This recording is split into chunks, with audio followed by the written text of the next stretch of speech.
Bonjour, ici Anna Sambelli et bienvenue dans le jour 21 de ce défi une vidéo par jour.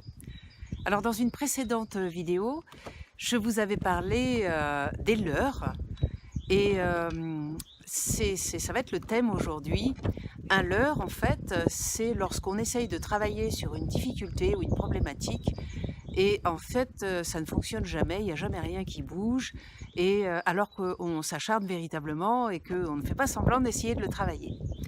Je pense notamment, à, un problème de poids. Heu, Quand on essaye, de gérer, la nourriture et son poids, c'est souvent un leurre parce qu'il y a autre chose, de plus douloureux, en dessous. La nourriture, n'étant, qu'une, gestion du stress. Si vous essayez d'enlever la nourriture sans vous occuper du stress qui est en dessous, en fait, ça ne fonctionnera jamais. Donc qu'est-ce qu'il peut y avoir en dessous, heu, comme stress par rapport à et que j'essaye de combler par de la nourriture? Bah, c'est très simple, en général, ce sont toujours des problématiques relationnelles. C'est-à-dire que, par exemple, la relation, c'est quelque chose de tellement douloureux, dans lequel je ne peux tellement pas aller, que mon cerveau a même, entendu que ça pouvait être, un danger pour ma vie. Comme si, je pouvais vivre, des horreurs qui font que je ne serais pas capable de m'en remettre, si vraiment il y avait, une rupture ou quoi que ce soit dans la relation. Donc du coup, il y a un problème de sens à la vie parce que nous sommes quand même venus aussi sur terre expérimenter quelque chose du cœur et de l'amour et si c'est pas possible de partager dans les relations, alors la vie a perdu son sens. Eh bien, la nourriture, par exemple, peut, me donner ce sens que je cherche. Dans le plaisir de manger, eh bien, je retrouve quand même, savoir que j'ai à manger plusieurs fois par jour peut, me redonner, du sens à ma vie.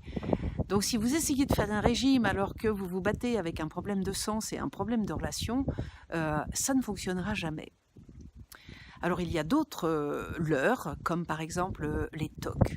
D'ailleurs, c'est une des rares choses qu'on a du mal à travailler en Tipeee, parce que un TOC, en fait, c'est une gestion du stress.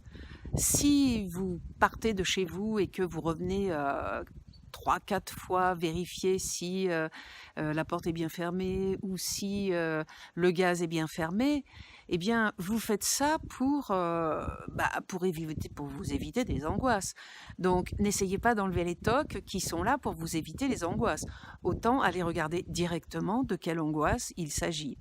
Alors, si c'est le gaz, on entend bien que il y a une terrible peur de l'explosion, une peur du feu peut-être. En tout cas, cette catastrophe que vous anticipez ou que vous cherchez à contrôler, malheureusement, est réellement arrivée. Parfois, c'est symbolique. L'explosion, ça peut être un parent qui explose, ça peut être un parent bipolaire, on ne sait jamais à quel moment il va exploser. Donc, vous voyez comment fait l'inconscient, il peut très bien avoir transposé la peur de l'explosion d'un humain sur la peur de l'explosion du gaz. Si vous avez peur que la porte ne soit pas fermée, il y a bien une peur de l'intrusion et donc il y a bien eu quelque chose dans votre histoire qui a été considéré comme une intrusion. Si vous ne travaillez pas le vrai sujet, alors il est inutile d'essayer de vous libérer de la façon dont vous gérez cette angoisse. Enfin, il y a aussi, oui, je pensais à la confiance. Donc, je connais pas mal de gens qui essayent de travailler sur la confiance en soi. Alors, rien de mal à travailler sur la confiance en soi, mais si vous êtes honnête, c'est pas très utile parce qu'il y a bien un problème de confiance. Or, un enfant en bas âge n'a pas conscience qu'il devrait avoir confiance en lui. Il essaye de marcher. L'histoire de la confiance n'est pas du tout un thème possible dans son psychisme. Donc, il est bien question de confiance. Et en général, c'est une confiance qui a été trahie. Et quand on est petit, cette confiance a été trahie par un adulte. Donc, parfois, vouloir travailler sur la confiance en soi, c'est juste ne pas avoir travaillé sur le réel sentiment de trahison qui a été vécu dans l'enfance face à un parent, un adulte ou un grand frère, une grande sœur. Voilà pour aujourd'hui. Je vous conseille de vous abonner à ma chaîne YouTube si vous voulez continuer à recevoir les vidéos jusqu'à la fin du mois et je vous dis à demain.